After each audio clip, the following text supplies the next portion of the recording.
Selamat malam, Subang, kota tersayang. Subang yang menawan, Subang yang aduhai. Ya, sebuah curhatan hati yang paling dalam. Kasih sayang dan anugerah dari Tuhan. Kami dilahirkan bukan di tanah gersang, bukan di tanah padang ilalang, bukan di tanah yang saban hari konflik, bukan di tanah yang saban hari banjir darah, tapi di tanah yang subur, di tanah yang beriklim nyaman, di tanah yang bercurah hujan cukup, di tanah yang bergunung elok, daratan dengan pertanian yang melimpah, serta laut yang menyediakan ikan tak pernah kurang. Tanah kami dikenal sebagai salah satu lumbung padi nasional. Tanah kami dikenal sebagai lumbung seni tradisi. Tanah kami dikenal sebagai daerah perkebunan terbesar di Asia Tenggara pada zaman kolonial. Tanah kami dikenal sebagai tempat pembangkit listrik tenaga air pertama di Nusantara. Tanah kami dikenal sebagai tempat permainan golf pertama di Nusantara. Tanah kami dikenal dalam sejarah cikal bakal lahirnya Indonesia. Diawali dengan penyerahan kekuasaan kolonial Hindia Belanda kepada Dai Nippon tanpa syarat. Dari Gubernur Jenderal Tjadra kepada Jenderal Hitachi Imamura. Dicatat dalam sejarah tanggal 8 Maret 1942. Subang, tanah tempat kami dilahirkan. Kabupaten Subang dan Jelita. Tanah kami yang berluas 2051,76 km persegi atau setara dengan 2.051,76 hektar yang terbentang dari Gunung Tangkuban Perahu hingga pesisir pantai utara. Tanah kami punya 25 curug nan indah yang keluar di daerah pegunungan. Tanah kami punya sekitar 156.298 hektar sawah. Ya, statistik sekitar beberapa tahun yang lalu. Nggak tahu sekarang. Tanah kami sebuah lahan ajaib dengan banyaknya sumur-sumur gas dan sumber minyak. Tanah kami juga disinyalir punya cadangan logam emas, ya, mineral emas dan nikel yang cukup. Amboi, tanah kami menyimpan kekayaan yang luar biasa. Diperuntukkan untuk kesejahteraan para penghuninya. Tanah warisan leluhur.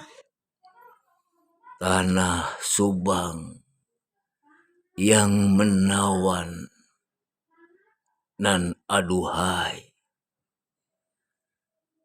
Persoalannya, ada pertanyaan yang timbul dari kegelisahan kami sebagai rakyat Subang. Sudahkah tanah peninggalan leluhur ini memberikan kesejahteraan bagi keturunannya, bagi rakyatnya, pemilik sah warisan tanah leluhurnya? Di tanah kami, hal yang sudah biasa seperti yang terjadi di belahan dunia lainnya. Merekalah kelompok segelintir di tanah ini yang menguasai akses usaha dan kekuasaan, yang menikmati kenyamanan dalam meraup berbagai kekayaan. Reformasi yang terjadi di negeri ini memang ada sedikit perubahan dalam tatanan kenegaraan. Orde Baru tumbang karena dianggap sumber terbesar dari pusat pengendalian korupsi, kolusi, dan nepotisme yang dikendalikan oleh kekuasaan oligarki. Namun, seiring dengan perkembangan waktu, reformasi telah berjalan selama 23 tahun. Perubahan mendasar belum sampai pada kepentingan khalayak banyak yang berkaitan dengan kesejahteraan dan keadilan di bidang hukum. Pun demikian, di tanah Subang ini juga tak beranjak. Praktek-praktek oligarki masih kental, KKN masih tumbuh subur. Sejarah kelam pahit kepemimpinan di tanah Subang sebagai bukti nyata. Sudah ada 4 bupati Subang yang masuk hotel Prodeo. Turut juga beberapa kepala dinas dan sekda. Apakah sejarah kelam dan pahit ini akan menjadi tradisi di Sarakan Subang ini? Tentu sebagai rakyat yang beradab dan punya akal waras, tak akan pernah menginginkan ini terjadi lagi.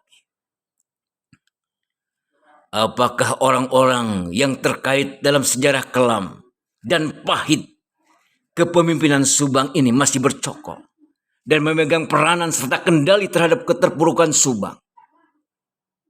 Duhai generasi muda Subang, generasi milenial Subang, saatnya kalian bangkit. Saatnya kalian tampil dalam ranah kepemimpinan Subang. Jika kalian tak bangkit, tak berjuang untuk merebut suksesi kepemimpinan, maka Subang akan berjalan dengan pola-pola lama yang akan menambah deretan sejarah pemimpin Subang masuk bui.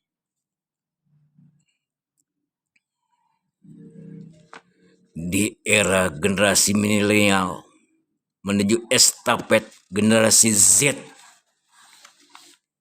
Ayo anak muda, genjot dan tumbuh kembangkan nilai-nilai patriotik kalian.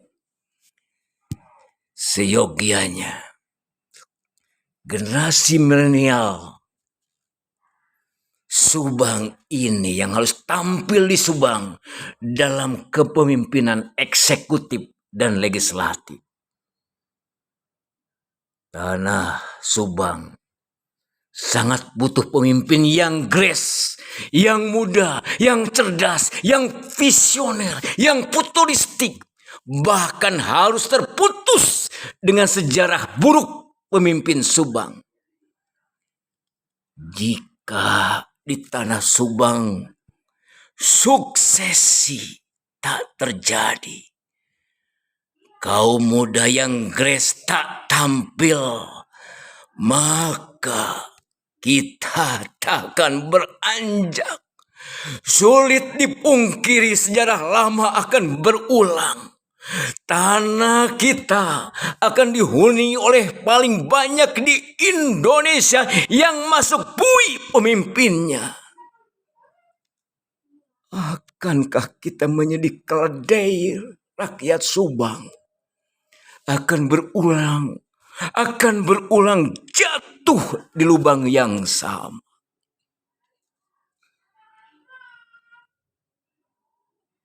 Tentu tak akan diinginkan oleh masyarakat Subang, terutama oleh generasi muda. Ayolah, pemuda-pemuda usia 40, 50 tahun ke bawah yang terputus dari sejarah lama kepemimpinan Subang, tampillah ke depan. Saya sudah mulai beranjak ujur,